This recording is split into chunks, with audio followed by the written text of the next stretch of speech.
السياسة كان شاب بريء جاي من اسكندرية أدهشنا بزجله المختلف عن أي زجل سمعناه حتى عن بيراميدز التونسي، بالرغم إن هو من تمسكه بالقرابة الشديدة بينه وبين بيراميدز التونسي طبعا بحكم بلديات وكده، لكن كان مدهش لأنه كان مختلف.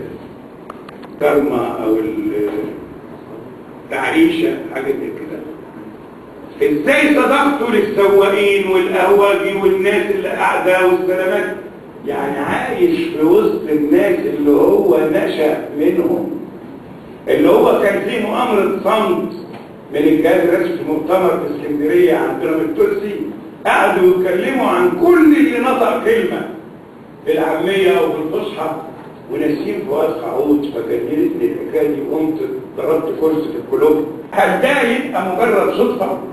ولا هو نوع برضه من التآمر اللي هو نتيجة انه تعالى على هذا الهرج والمرج اللي الناس عاشت فيه واللي بقى فيه اغاني وصيطة ونجومية وصور في الجرايد، اللي هو باستمرار في شارع هتلاقي هذا الخط اللي هو رفضه، لكن هو ما انعزلش.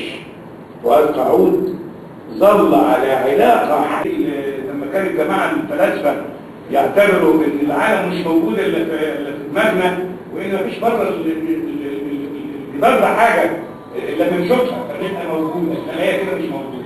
لا، فؤاد قعود ظل مرتبط بالناس، والناس يعني الناس الحقيقية، الناس اللي هو طالع منهم، اللي ما خانهمش وما تورطش في علاقات أخرى بيهم، لدرجة إن هو ما صدق حال على المعاش كان ممكن يستمر في صباح الخير ويقعد مع الناس دول، لكن هو شاف يعني ما صدق يخرج عين الخيانة، وهي كانت مؤمنة وطهرة، فحولوا المولى إلى خنزير، وصارت الناس ينظروا له بعجب، ففر منهم للتراب، وقد كتب قاضي القضاء محضر بذلك ورفعوا السلطان، فعد هذا من غريب النوادر.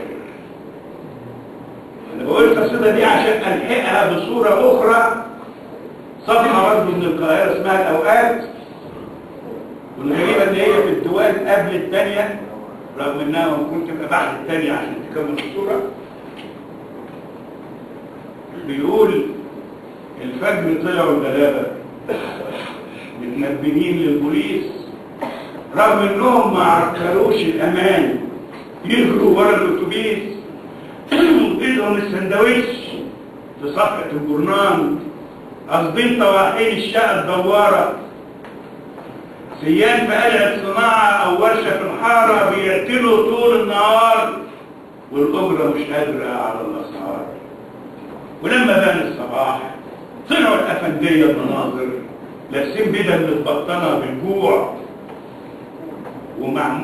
ومعولين على المظاهر. مين اللي هيعلق على الحيطة عباية النبوتي؟ ومين اللي هيشيلني ويغسلني بحب وحنية؟ ومين هيمصمص شفته بلموطي؟ ومين اللي هيصلي ويدعيلي من قلبه علشان يرعاني في نومة الرب تحوتي؟ ومين راح يتصدر علشان يتصور جنب تابوتي وهو مغرر عينه بدموع كدابة، يتسحب جنبي في مهابة أسد الغابة لأجل يتأكد من صمت سكوتي. 2 نفسي أموت قبل ما حد من أصحابي ينطقها، هو مش بيموت ليه؟ وقبل ما حد من ولادي يحس بإن وجودي عبء عليه. نفسي روحي تفارقني تشف قبل ما تتعفن جوايا وتجف، وقلبي يتوقف نبضه في عز ما هو معايا، وقبل ما ينشف يتحجر يبدأ يحاسبني، يأنبني على كل اللي عملته فيه وفي نفسي، يعذبني على يأسي، يلومني ويعذبني بكل اللي تعبني وكأبني من أمسي. نفسي أموت قبل ما ألمي يسألني وهو مطرشق من حبر الدم. إيه يعني بعد اللي كتبته واللي نزفته وزعقته واللي ما هواش أكبر من اللي كتبته وكبته؟ إيه طالع منها ومنه إيه؟ 3 الشاعر مات. بكل بساطة الشاعر مات.